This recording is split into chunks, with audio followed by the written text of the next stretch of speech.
that now and are working on it as fast as possible to get it sorted and get you back on the vehicle with us.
Hello everybody and welcome to WildEarth TV where there's a little bit of upheaval in the land, and that's not only because of the wild dogs you see in front of us. I shall explain myself as we look at those magnificent endangered animals there. Brian is shaking his head. My name is James Hendry and you are sitting on a live afternoon game drive safari, and that live sort of feel brings with it not only an amazing sense of that anything could happen, but indeed anything does happen. And we, Brian and I, Brian is on camera, we are stuck here at the wild dog sighting. This vehicle is totally immobile. So I'm going to give you the introduction. We're going to spend a bit of time with the dogs for as long as they are where they are. And then we'll go across to Brent, who's trying to find some lions, and we will try and fix this car.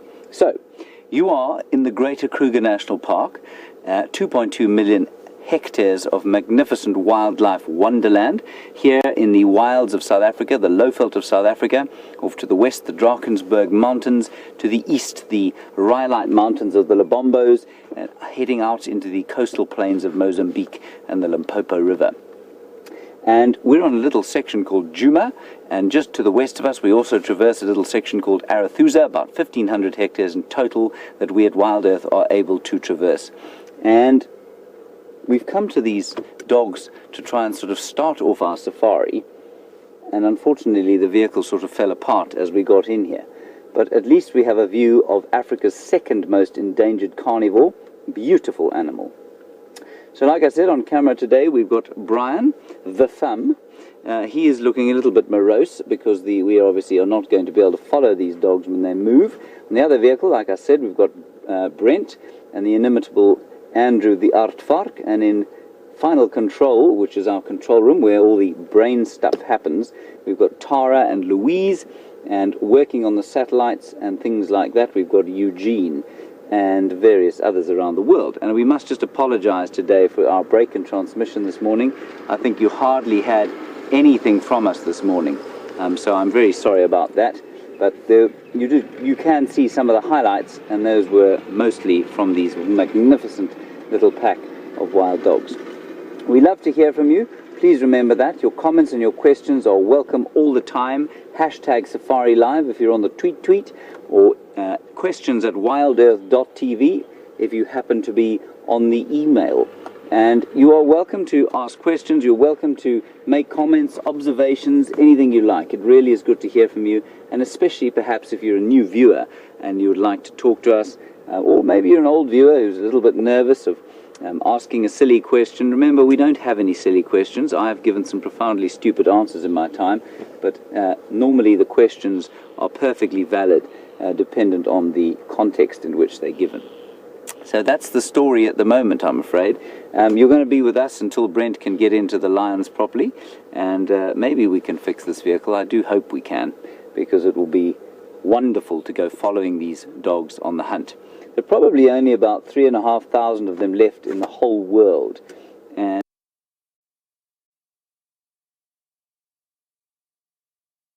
go ahead, Jamie.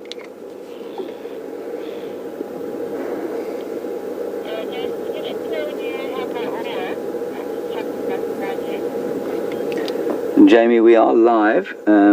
Just keep coming up via tail axis, you will see us.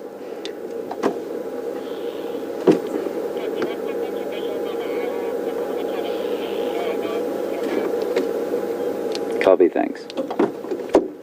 So this is just a little pack of 3, and I'm not sure, I don't think that I've seen this little pack before, and I think they're all male, and so they're probably what, as Brent said this morning, a dispersal pack. So 3 sort of year-and-a-half-olds who've come away, or year-olds who've come away from a pack as a group of males, and they'll go and seek out a group of females who've also come away from a pack, and that's going to be their general modus operandi, and that's how they'll form a new pack of their own. I think it's a little odd that they would disperse now, especially as the packs now need as much help as they can get. Most of them have got little pups at the moment, and they need as much help as they can get to catch animals so that they can feed the pups. So I'm not really sure why they should disperse now. Perhaps it's simply a case of there are enough adults in the pack for them to be able to survive, and these chaps are actually just becoming a cost to the pack. But I don't know. So they're all males. They just popped on from Arathusa this morning, and we had a wonderful, wonderful sighting of them. I'm very sad not to have been able to share it with you.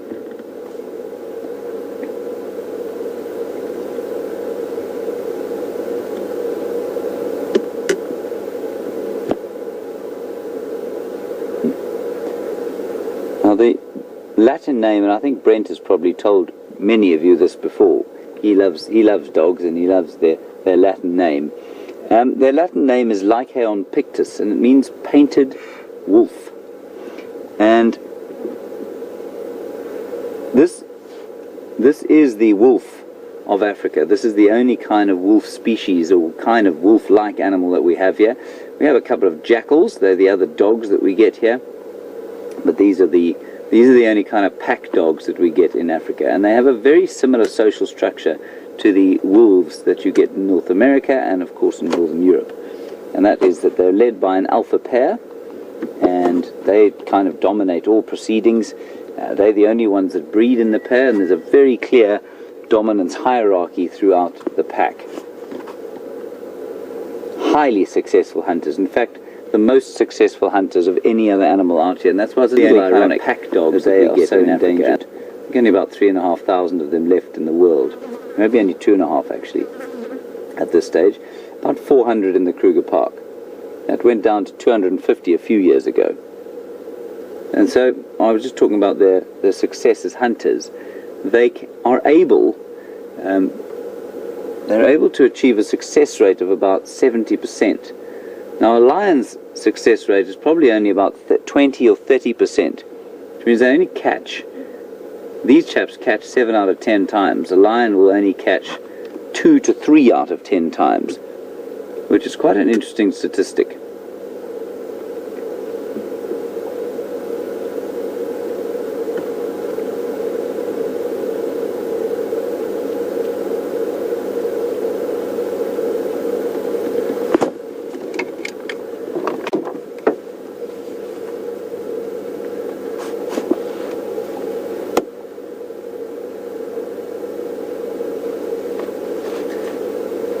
They did kill this morning. They killed a little steenbok, which for 3 is a decent sized meal. It's not a particularly huge meal, but it's certainly wonderful for 3 of them. And they will kill as often as they can, but unlike other animals that are perhaps more successful in terms of numbers and in terms of distribution, like a leopard, for example, they won't take carrion, so they won't go and scavenge foul-smelling, rotting meat like the leopards and lions and hyenas will. They do like to eat fresh meat, and because their hunting success is so high, they generally don't have to scavenge too much. That said, they will steal freshly killed carcasses from hyenas, especially sometimes from leopard and from anything else that happens to be around. But generally, a little pack like this will try and eat twice a day. So they'll hunt in the morning when it's cool, and they'll hunt in the evening when it's cool as well. And in the middle of the day, they lurk around like this. That's not to say they won't hunt during the middle of the day, but not a huge amount when it's hot. And they're essentially diurnal animals, so they don't operate at night. And that's because they want to try and avoid competition with the leopards and the hyenas and the lions and the other major predators of the area. So a bit like cheetah, they tend to hunt during the day. And interestingly, they are also coursers, just like a cheetah. So a courser, if you don't know, is a kind of an animal that goes after, it sort of chases after animals without bothering to stalk them. So the idea, coursing means to run a long distance.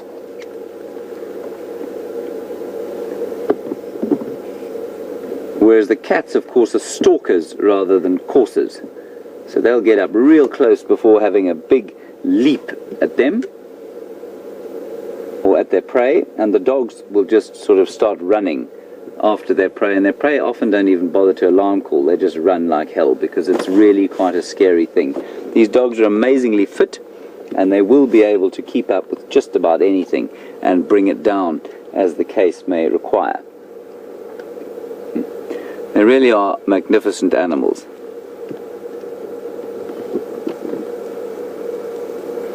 I'd love to get you a different angle. If you've perhaps just joined us, you find Brian and I stranded where we are now.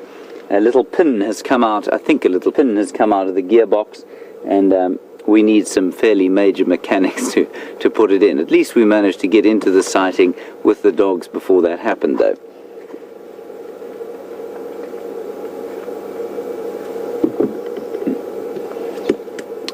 interesting. The dogs are the second, I mean, they're highly endangered, but they're the second most endangered carnivore in Africa. The first being something called the, Brian, any ideas? No? The simian wolf or simian jackal, and it's a jackal, just like, or not just like, but very similar to our black-backed or side-striped jackals, and it lives in the Simian Highlands, so in the Ethiopian Highlands.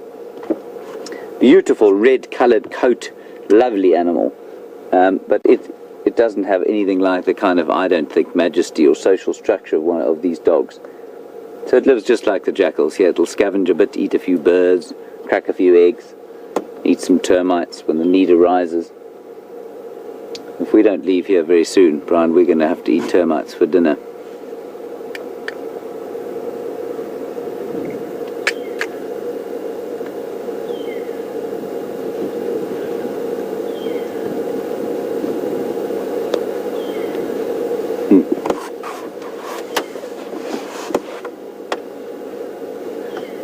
We're going to go across to Brent, who seems to be with the lions, and he's got a bit of a tragic story to tell you.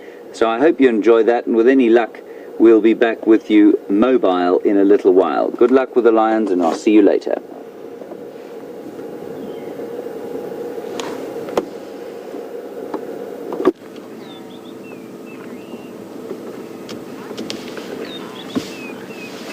Welcome on the Sunset Safari, everyone. My name's Brent, and I'm going to be your guide.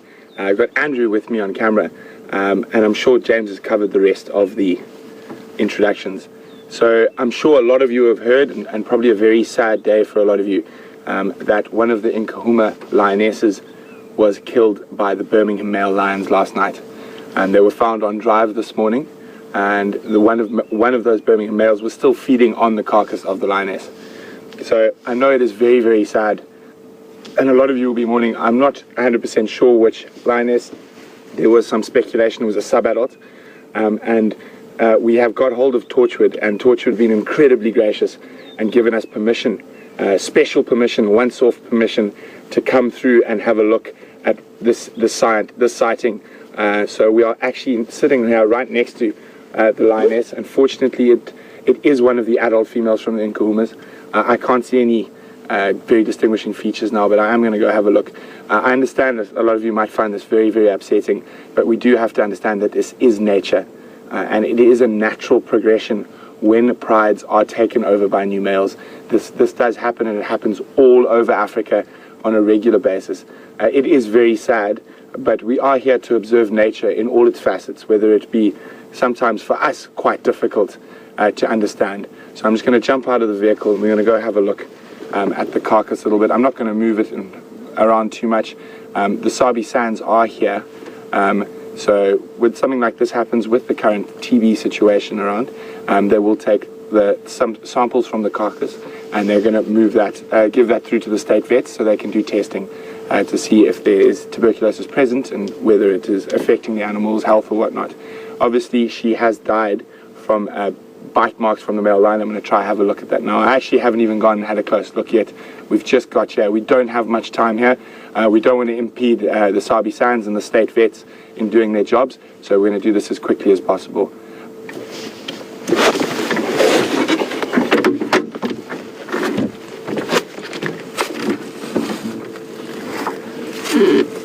So it's quite difficult to see what's going on. It looks like the actual fight took place probably around here. You can see there's quite a big scuff mark here, and there's quite a lot of paw marks, and it's happened on very hard ground and rocks, so we can't see too much of what's happened. So the lion has opened up the chest cavity of this lioness. He has fed a little bit, but her heart is still intact and her lungs. From what I can see, there looks to be quite serious puncture marks and bite marks here on the shoulder. Let's have a look around the head and the back of the neck here. Without actually sort of really going into sort of a skinning thing, it's going to be very difficult to see where the animal was killed. They've obviously got incredibly thick muscles and the hair, so it does make it quite difficult to have a look. But as you can see, I don't know if you can see that there, Andrew, the paw. Yes. So you can see there we go, that lioness's paw, the same size as my hand. You can't actually see this, unfortunately, so I'm going to have to explain it to you. I don't want to touch the carcass too much. Obviously, lots of nasty parasites on an animal like a lion. But her claws are actually still extended out. So she obviously died with them extended out, and they are broken. So I'm quite sure she did give a very good account of herself.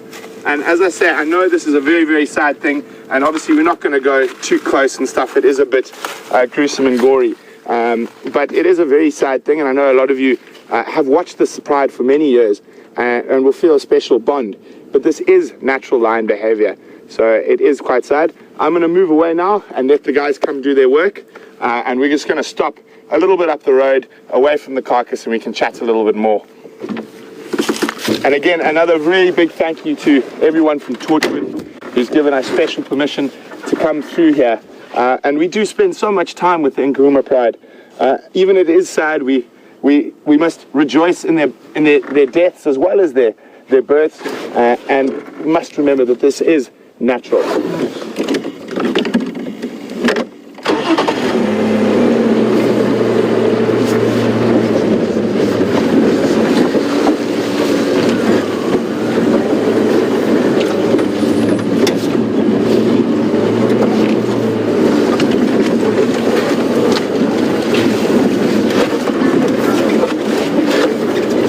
This is one of the things about spending so much time out here and spending so much time with these animals, is that unfortunately occasionally we do get to see different things like this. As sad as it is, oh, there's a big hole. It is nature, and we mustn't think of it as a very sad day. We just must think of it that we're very privileged to be able to have spent much time with that lion. Understand?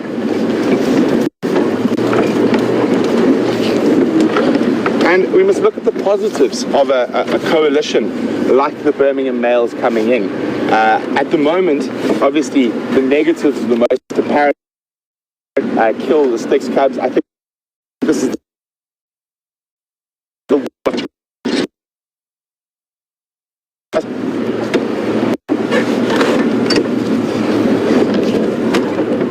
so we must look at the positive.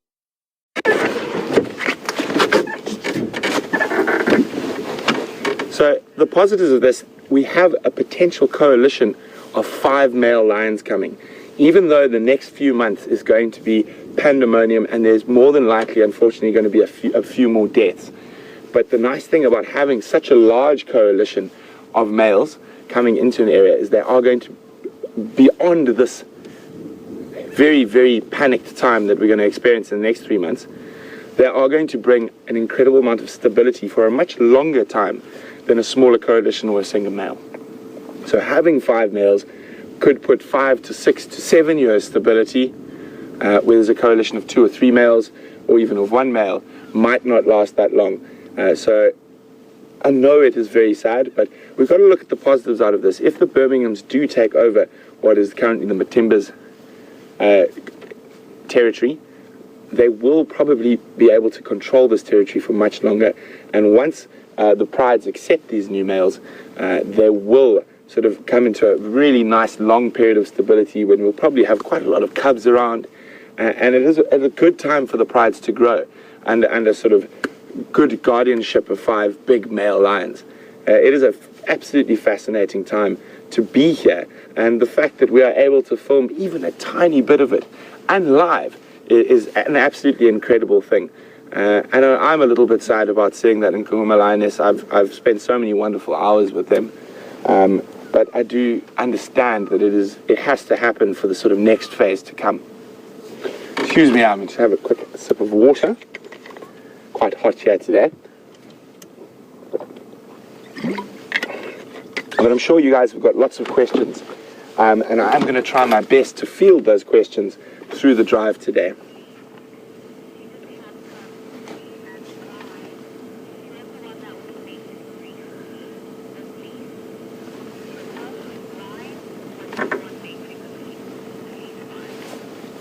So I know a lot of you are going to be quite worried about what's happening, and Elise and Brian have sent through some questions. Elise would like to know, does she have cubs? Elise, not to my knowledge. I haven't seen any of the Nkuhumas mating with any males recently.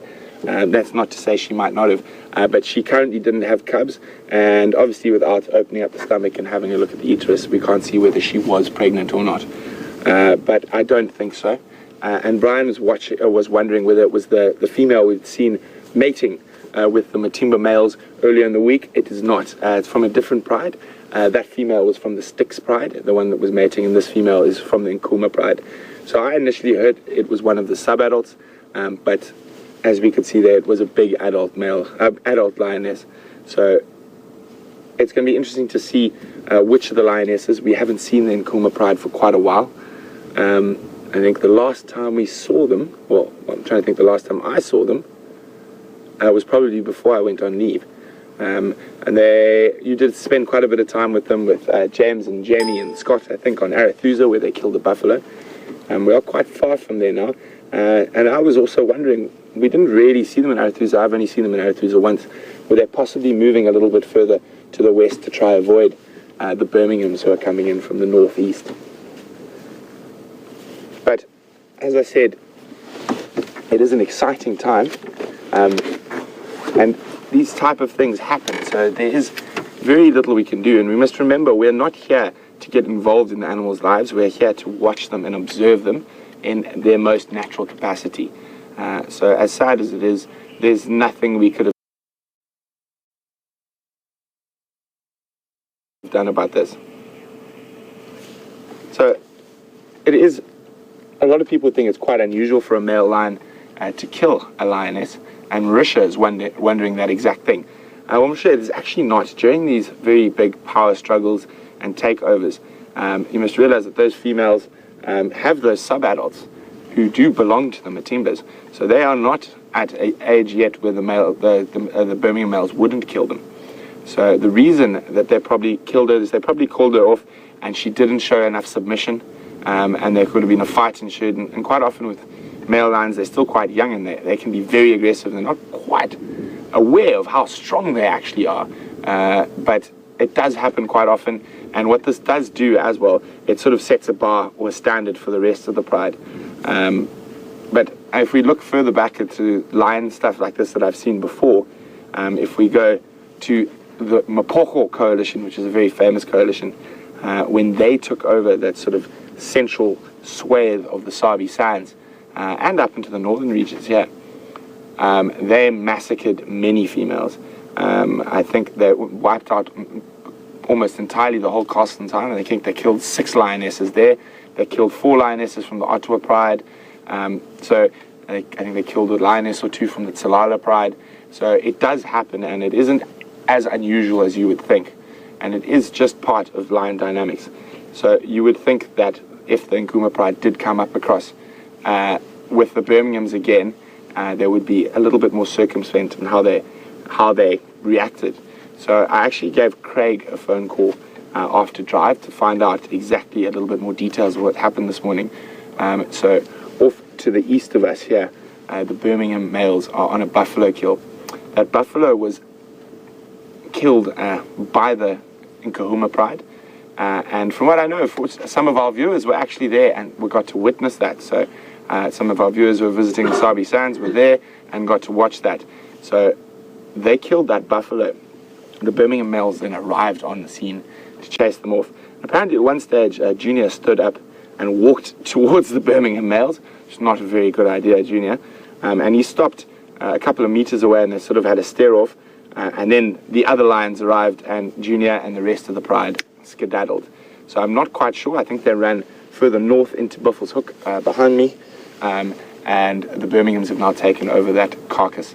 So there is going to be a lot of this type of behavior over the next months. But it will be fascinating to watch. And as I keep saying, I know it's really sad, guys, but we do have to remember this is just nature taking its course. So I'm just going to describe what's happening behind me. The Sabi Sands guys are loading a piece of the carcass into into the back of their vehicle. And as I said, that carcass is going to go off to the state vet so they can run tests. And not only they will be testing for TB, they'll be testing for other diseases that felids might get, as well as general health and things like that. And even though she has died, she is still imparting really important information onto the scientists that could help with lion conservation in the future. And obviously we saw there that the rib cage had been opened and one of those Birmingham male lions had fed off her. And not very much, but he still did. This again is not unusual. I've seen male lions completely eat lionesses that they've killed. They're big, and then obviously there's a lot of other animals that might feed. And Deborah from Canada is wondering, will a leopard feed off that carcass? Very unusually, it would have to be a very, very, very hungry leopard. So let's take a male leopard who's past prime, doesn't have a territory, and is being pushed around and trying to hide away from other males. That is the type of leopard that would feed off this carcass. So hyenas would definitely, given the opportunity. Sorry guys, just waving goodbye to the Sabi Sands. They have departed now, and we're probably going to do the same in the next little while. As I said, we got very special permission just to come across and have a quick look at that carcass.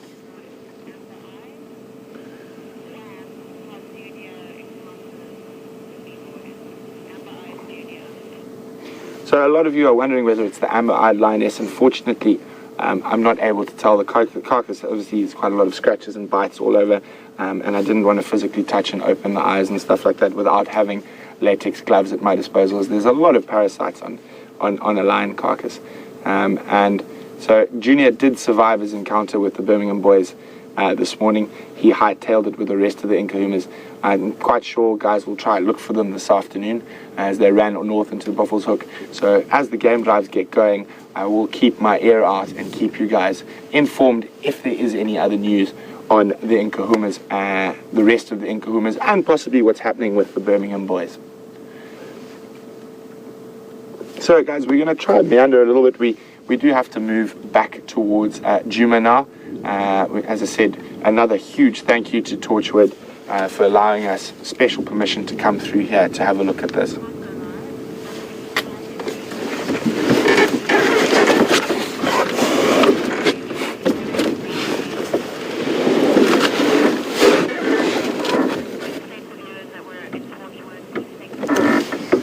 So guys, what we're going to do, obviously this is quite a long way out of our normal traverse area, so the signal can be a bit spotty, but I know we had so many gremlin issues this morning, but we did record a lot of what we saw. So what we can do for you is show you a nice clip of what happened with those wild dogs, because I have to go through an area where we're going to lose signal, and I'll be back with you just after that.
welcome back everyone. Sorry about that. Obviously we were out of our normal Travis area, and we were just really fortunate that where that happened was on top of a hill, and we were able to get our signal there. So I had to get back onto Djuma. I had to cross through some big valleys, and we didn't have any signal there.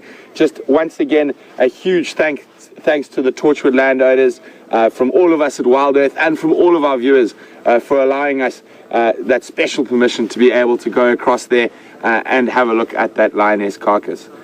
So welcome back, guys. We are going to meander on down. On my way out to sea there, see that carcass, we did pass some elephants, so I'm going to go see if we can find those again. And I know you guys are going to have a lot of questions about that lioness, so please feel free to send them in. You can do that by emailing us questions@wildearth.tv, or you can use the hashtag SafariLive on Twitter.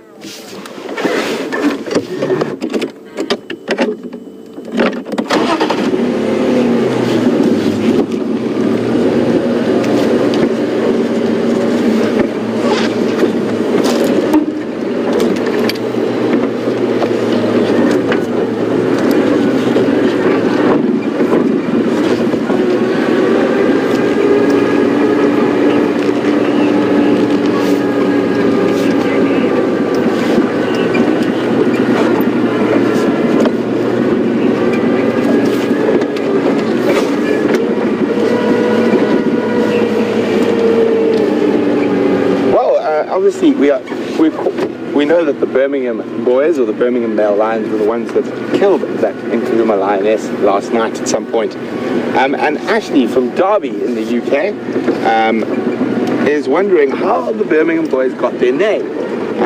Is it anything to do with the city of Birmingham? She lives about 30 minutes from there.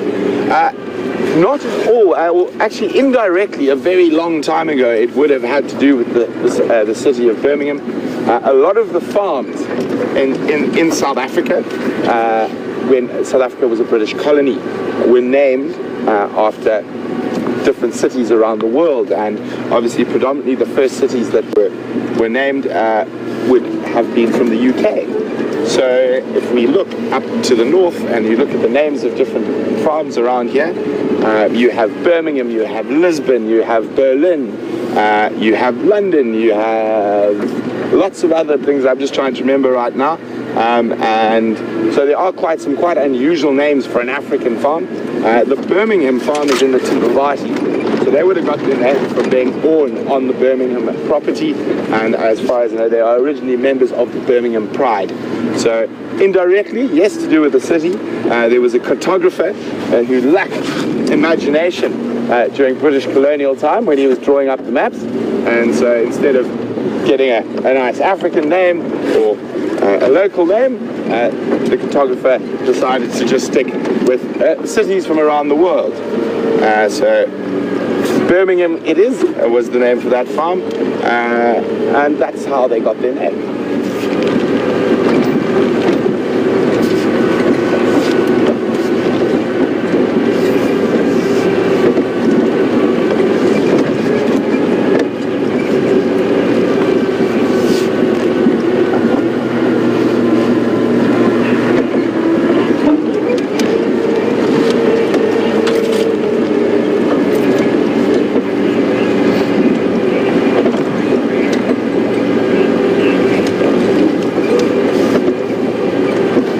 Of course, that carcass was quite a disturbing sight. Oh, hang on. Someone has lost a water bottle while on game drive. I'm just going to grab it quickly.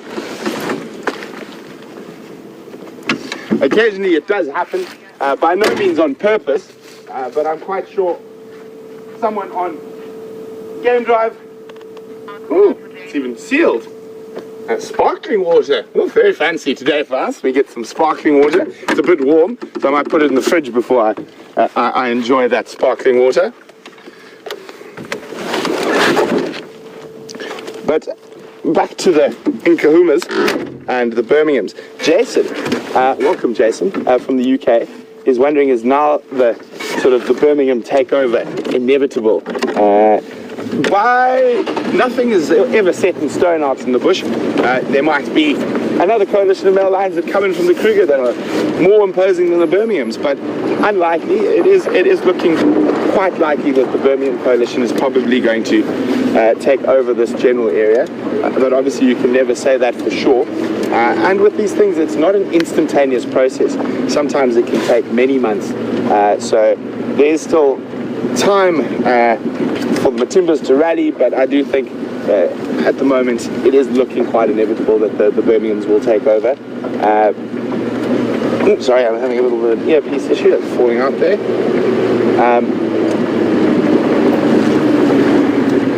So it is going to be fascinating, but I mean, I've seen with the Mapoko, the original takeover took probably 5 to 6 months before they actually were completely fully dominant. A lot of the lion prides will start trying to avoid and run and duck and dive to get away from them, but I think eventually they will fall under the Birmingham's control. So they are now definitely living up to what James has been calling them, the marauding young males. They are now definitely in full marauding mode. They will be taking quite a lot of confidence from chasing the Matimbas off that initial buffalo carcass. So it is sort of possibly towards the end of the Matimbas' career, but I'm quite sure we still will see them a few more times in the coming months as they possibly try to hold on to the last little bit of their territory.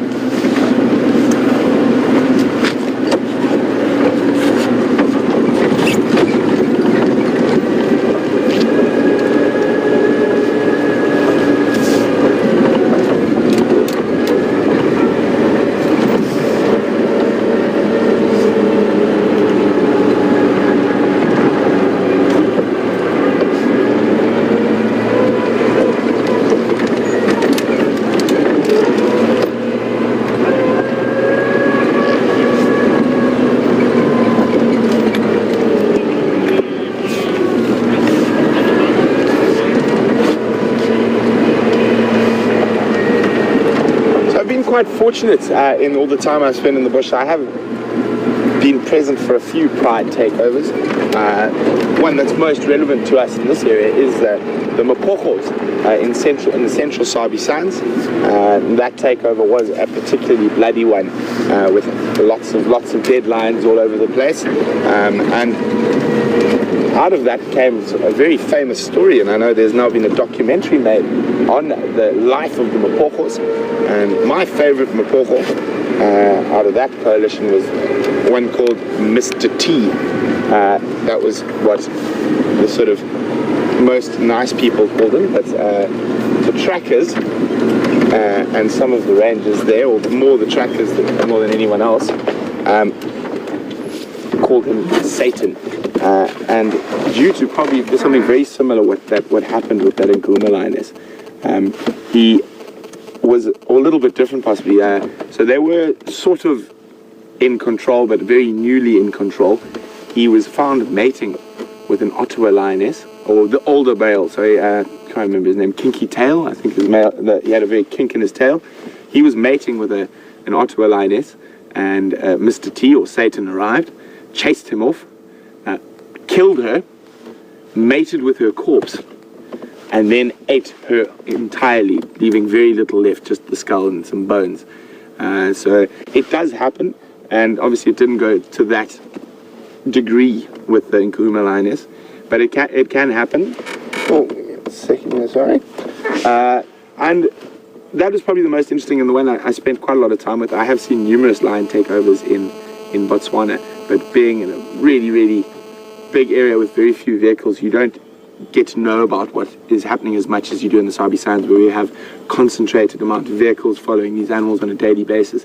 So even if we miss something, the rangers next door will be able to tell you. Whether it's in Botswana, the rangers next door can be over 100 kilometers away, so it's a little bit difficult. But it is very good. I'm just about to go through a dip, so we might experience a little bit of signal breakup. So I do apologize if that does happen, but we'll be through it very shortly, and we'll continue on with our discussion as we get to the other side.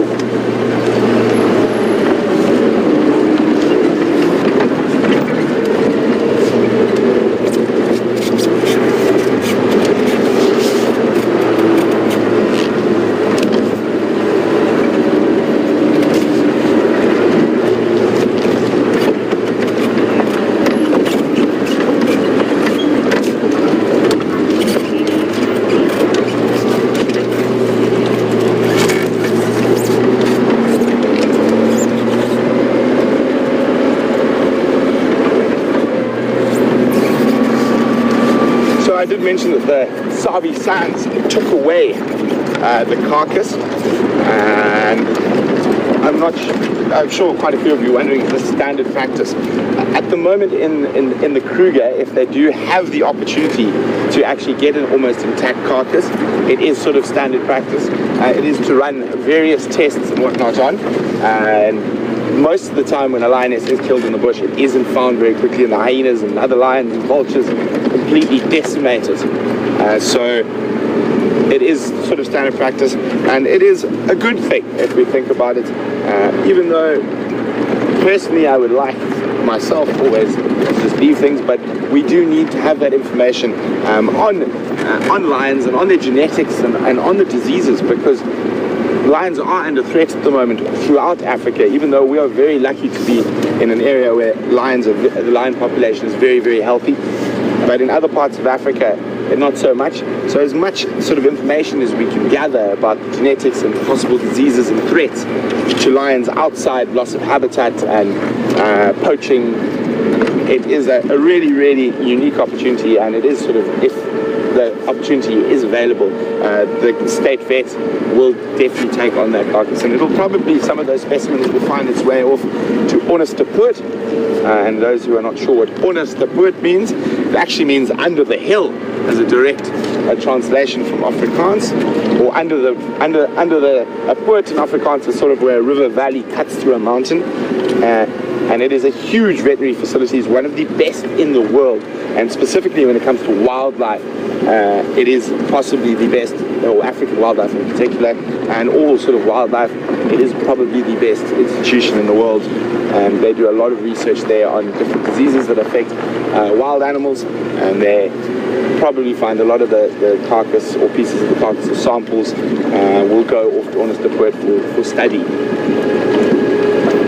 So those ellies were around this area when we came through, so we're just going to move slowly through and see if we can find them. I might just stop and listen a little bit further down the road.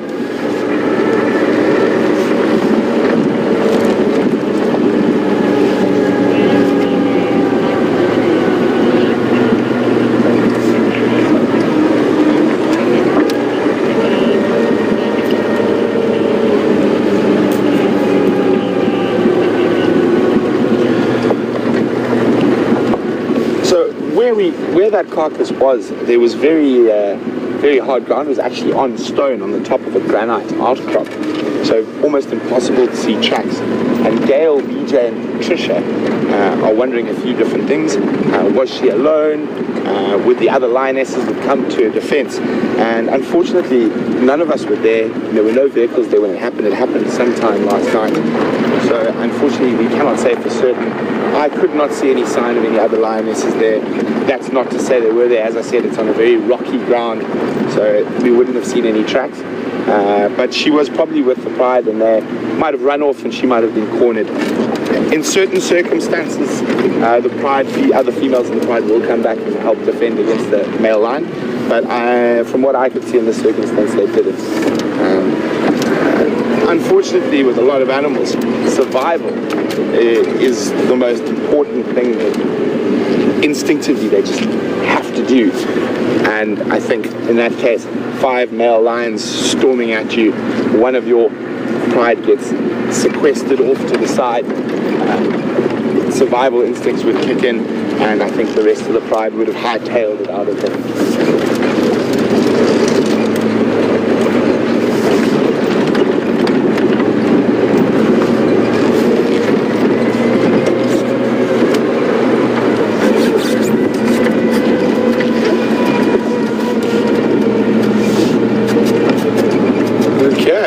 If these ellies were just over here, they might possibly have moved off towards the Djuma waterhole. So any zoomies, let me know if they possibly have moved off to the Djuma waterhole.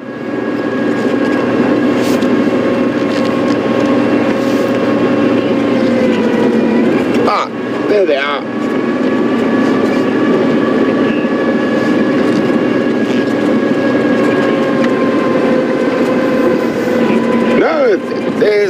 I think there's some buffalo and elephant. I thought I saw an elephant beyond the buffalo. Let's have a look. We will get back to the lions, I'm sure, at some stage later in the show, but let's have a look at what's in front of us for now.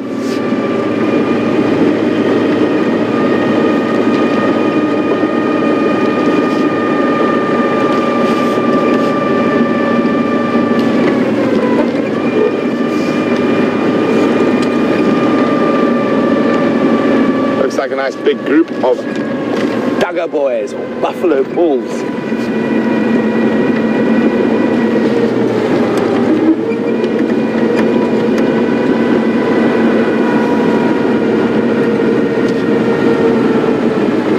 Hello, gentlemen. Oh no, it's a breeding herd.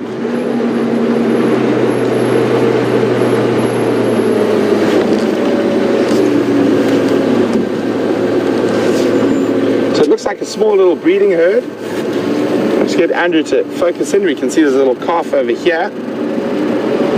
Just going to get past the bush here.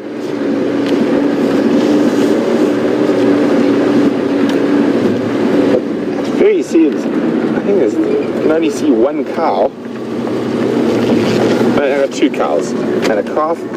The rest seem to be buffalo bulls. I know there's another suburb out there. So it looks like a little breeding herd. We're just on the periphery where there's a few more buffalo bulls.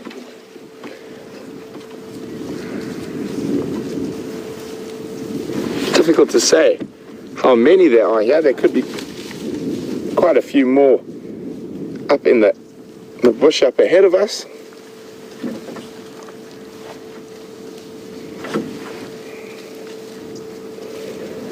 Hello, little man.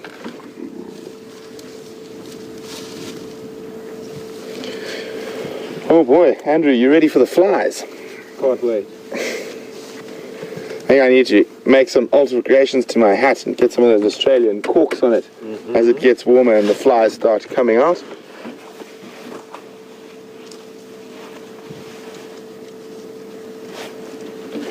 Just bear with me a second, I'm just going to call this in on the radio quickly.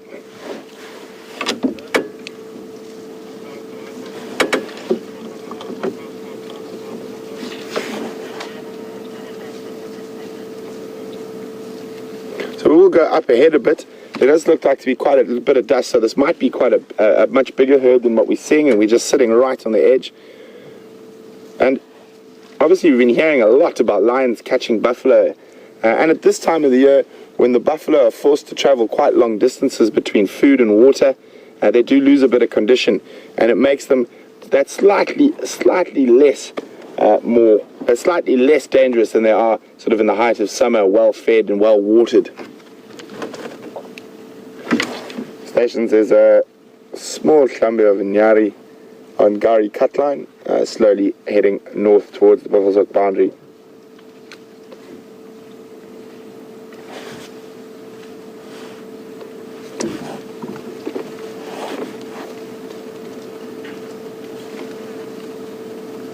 So let's move on up ahead and see if there might be a couple of hundred around the corner.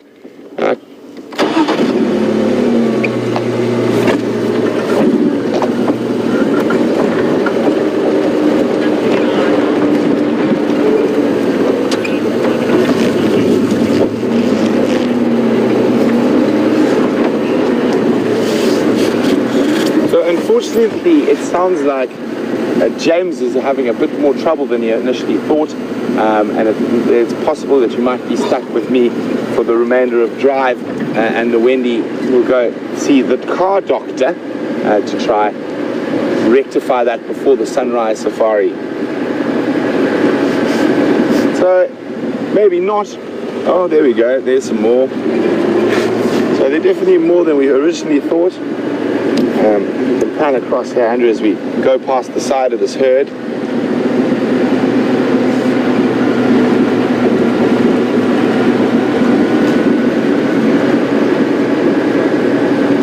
Ooh, nice big herd.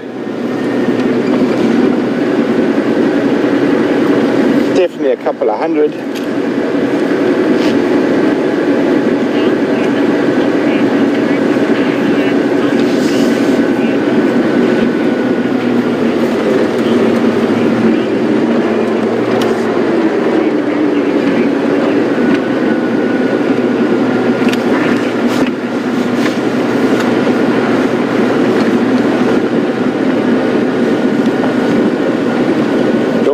much bigger herd than I thought it is. I'm just going to find somewhere where we can get in here, get ahead of them.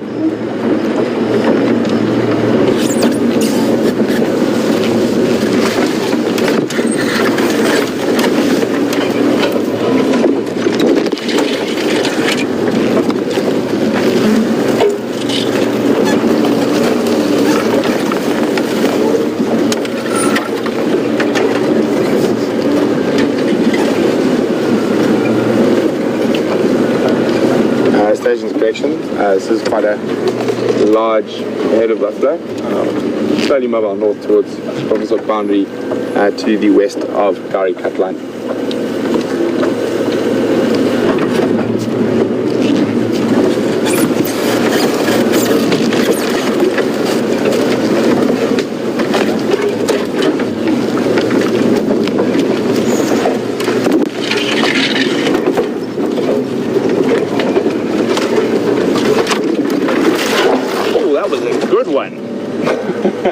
That was a very whippy little branch, and it got me right in the cheek. I think we're going to get a welt there. How's that look, Andrew? I can't see anything. No, a little bruise. I think it's going to start coming out a little bit later.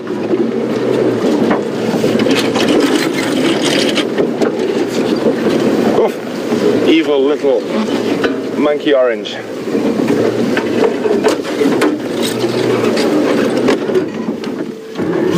I really do love it when the buffalo gives that sort of down their nose look at you. Always sort of looks like you owe me money. A nice bull giving it to us at the moment. Definitely like a debt collector stare.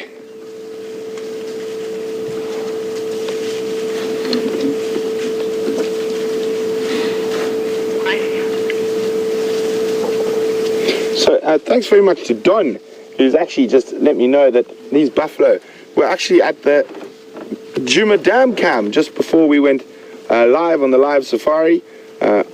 Obviously we were nowhere near. There we were all the way down in Torchwood.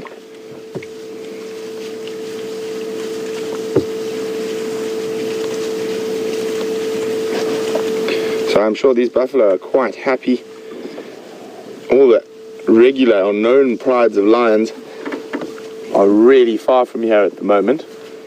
So nice peaceful night to be a buffalo, not being harassed by lions. You can see they are quite spread out as they're feeding at the moment. I mean, they probably spread out over about 500 or 600 meters through this bush. Yeah.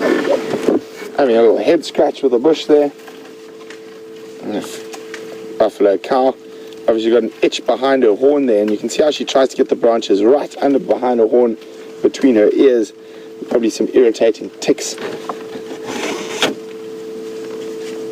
And you quite often see buffalo walking around with sort of additional, see there you go, how she's got it into that spot. I'm sure it must be quite itchy having things in that area.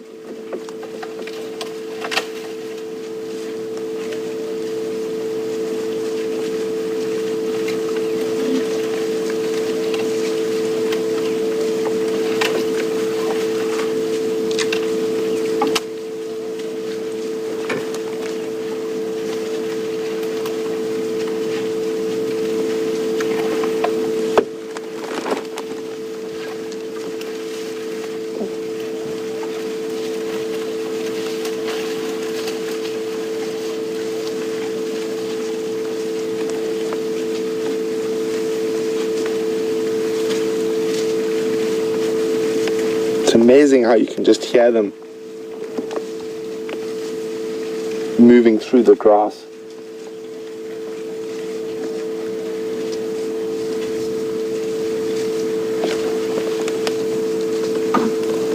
Here comes the next debt collector stare. Popped around the bush and he's like, "Oh, what are you looking at?" No. It seems to be a high percentage of buffalo bulls with this breeding herd, and that could just be because we're on the peripheries, and quite often you'll have more buffalo bulls on the edges than sort of in the center of the herd. and that is obviously a defense mechanism against lions.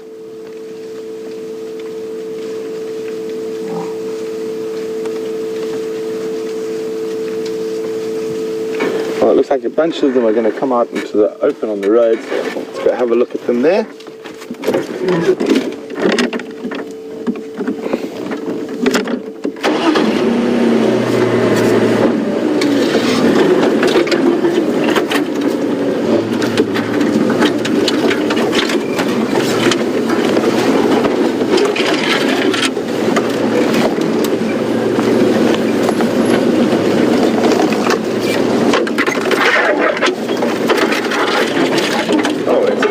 And calf towards us.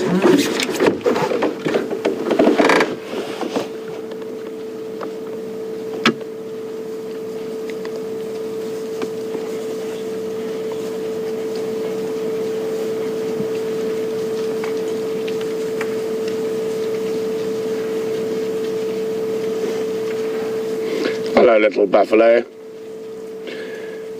The buffalo calves have got a very unique way of feeding, obviously, because especially at this time of the year they are mobile a lot, moving between food and water, and buffalo calves are one of the few calves or animal calves that are able to actually feed while on the move, and they'll actually walk directly behind the female and suckle between her legs. Oh, there's a guy with an impressive hairdo. Almost looks a bit funny. Very large boss on that young buffalo. He is going to be a beastie when he's older.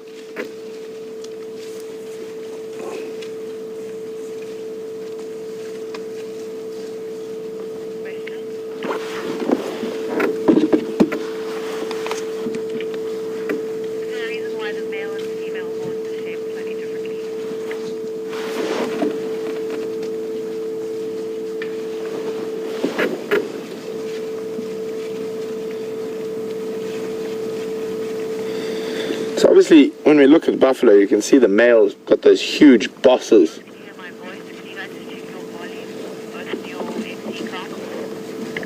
Those huge bosses. And very developed knob. Let's have a look if we can have a good look at one. And obviously the females don't have that. And it's quite an obvious reason why they have a different horns. The females don't have to compete for mating rights, whereas the males do. So that's why they've developed these big, strong bosses that they can fight off the other males to get the rights for breeding with the females.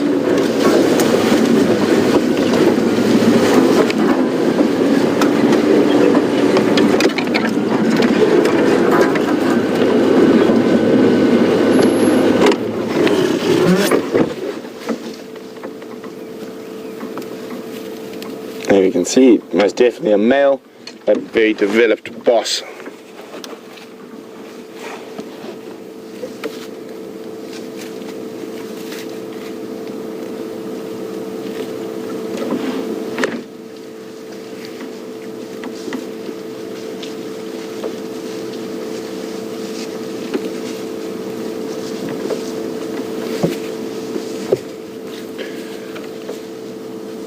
We're going to let these buffalo continue on. They're very close to our northern boundary now, and I'm sure they're going to cross shortly. And we're going to continue looking for those elephants that I saw earlier, and then maybe go try to follow up on the wild dogs a little bit later.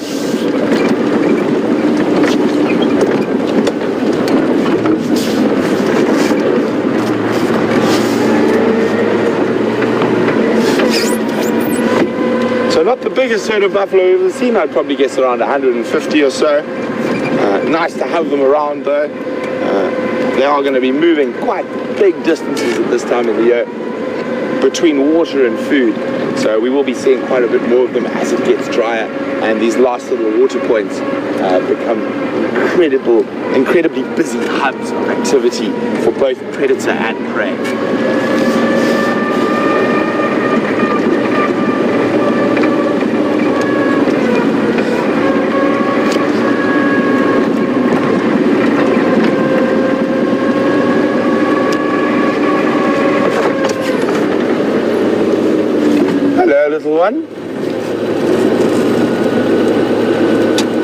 one of quite an important bird if we're tracking.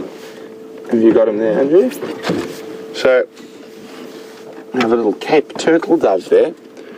So when we're tracking animals, dove tracks are one of the tracks we look for on top. If they are on top of a lion or leopard track in the early morning, it means the track was from it during the night. But if the lion or leopard tracks are on top of theirs, it means they're very, very fresh. And apart from early morning, they're also very active on the late afternoon, and they do really like to walk on these roads. So we do have quite a lot of tracks of them, and they're a very important indicator species for us to the age and freshness of tracks.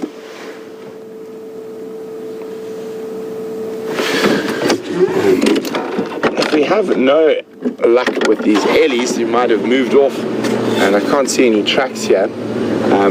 We were following those male leopard tracks first thing this morning, and they went into the drainage line in front of WildEarth Camp, and they did not come out.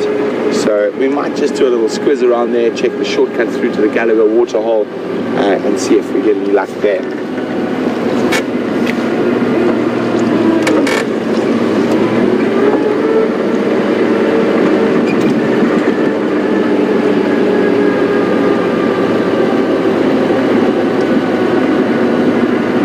Just to keep you updated, I just got a message through from James and Commander Bond and the crippled Wendy, and the wild dogs are still lying up doing nothing. So I think we're going to take that opportunity now while they're sleeping to see if we can possibly sneak a leopard in there or some ellies.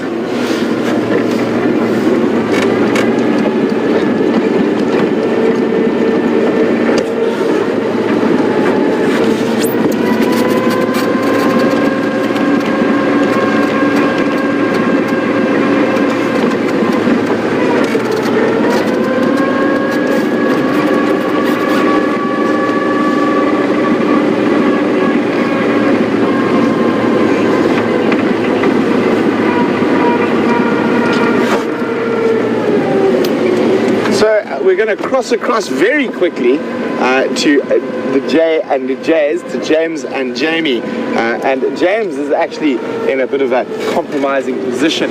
So we'll let you have a look what they're up to, and we'll be back a little later. 4, 3.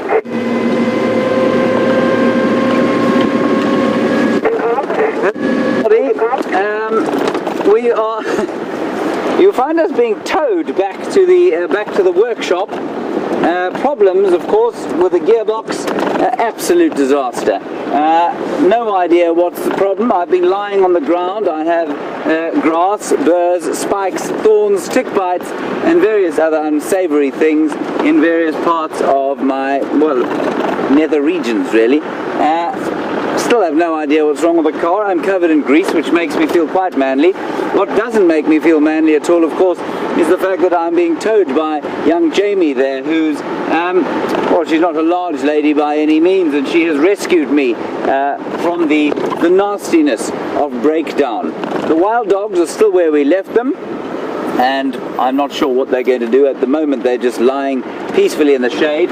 They didn't react to us at all as we lay about on the floor playing with the grease and trying to make things work. So that's the update from Wendy. We have seen an elephant, and thankfully he didn't react too adversely to us going past like this. I'm going to put my earpiece in case Tara wishes to speak with me. There's lots of dust flowing onto my face.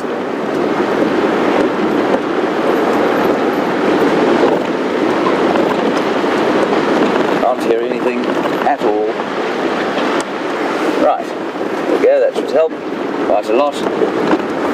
So, I believe that lion is gone. Can't have been marvellous. But a very sad occurrence, and as we've said over the last little while, something of a nastiness, these pride takeovers, and very difficult for us to handle. And I mean, you know, when the Majingalani lions came into this area, They did this, not the Majingalans, the Mapokos. When they came in here, they did a lot of lioness killing. And we don't really know why. We don't particularly understand the behavior. Yeah, perhaps she tried to defend them against them. Perhaps she didn't want those Birminghams around. Who knows? It's all rather miserable, I find. But a beautiful wild dog sighting nevertheless. Perhaps you'll go back there a bit later. It's still a fairly balmy 27 degrees or so.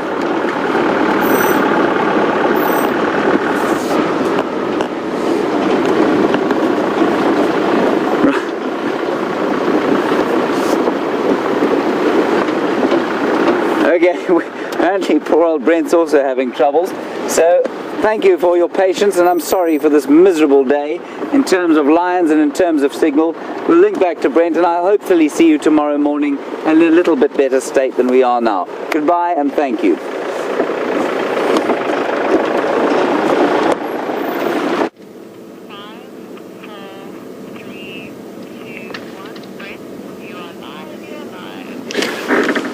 Welcome back. As you can see, there's a beautiful female giraffe walking in front of the Vuyatela Lodge. Isn't that a stunning sight? And she's moving up towards quarantine clearings at the moment. But isn't that beautiful, with that dust being kicked up in this beautiful late afternoon light? She might go visit Final Control.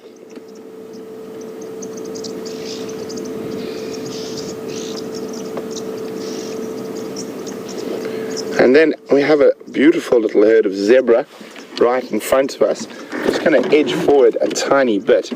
I've got some very unfortunate news that I have to break to you guys, but fortunately it seems like the animals are going to play along for it.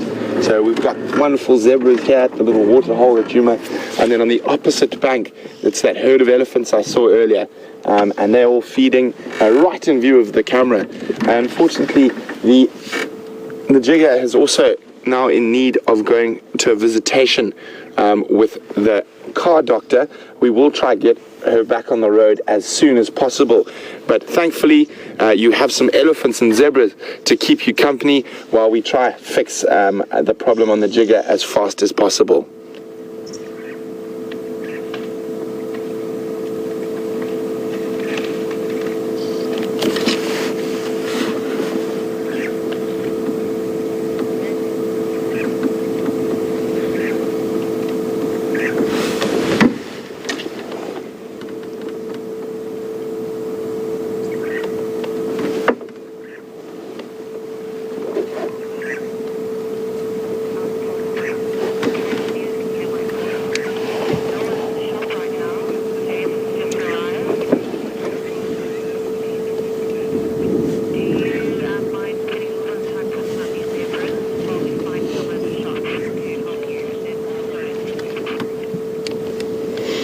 Okay, so guys, we're going to spend a little bit more time here with me, with the zebra and the elephant here at the Djuma waterhole.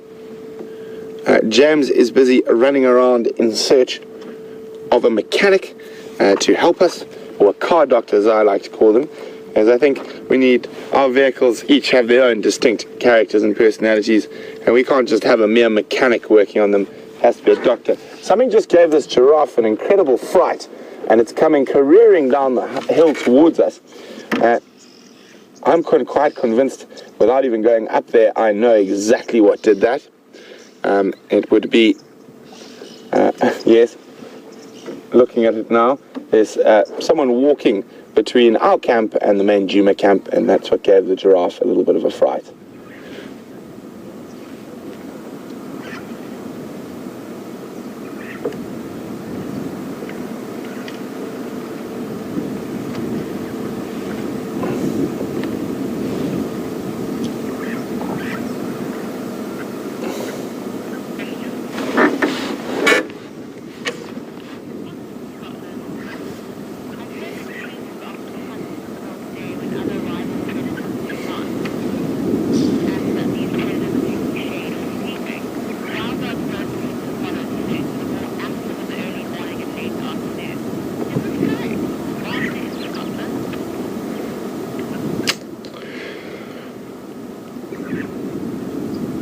Well, we had such a, unfortunately, not live, but we did manage to spend an incredible amount of time with that small pack of wild dogs this morning. Ron from Scotland says he's heard that cheetahs will often hunt a lot during the middle of the day to avoid the other predators like lion and leopard who might be resting or sleeping at that stage. And he seems to say, is this true? And also, he's noticed wild dogs don't really seem to take note of that. Oh, have a look at this little guy. He's got black socks.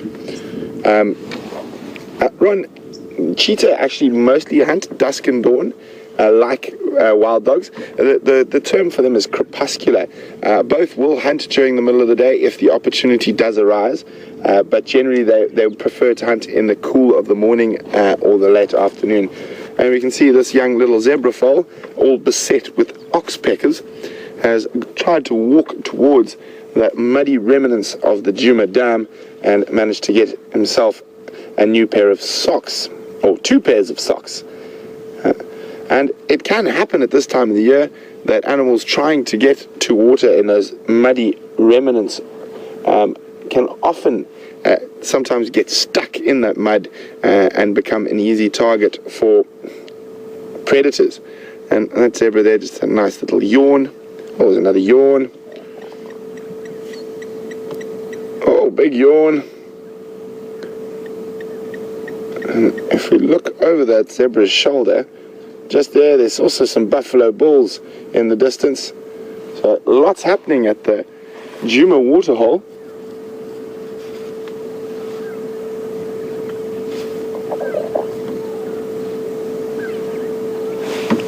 Very attentive zebra there, watching the giraffe, who's still watching possibly one of our ladies moving between the lodge and our house.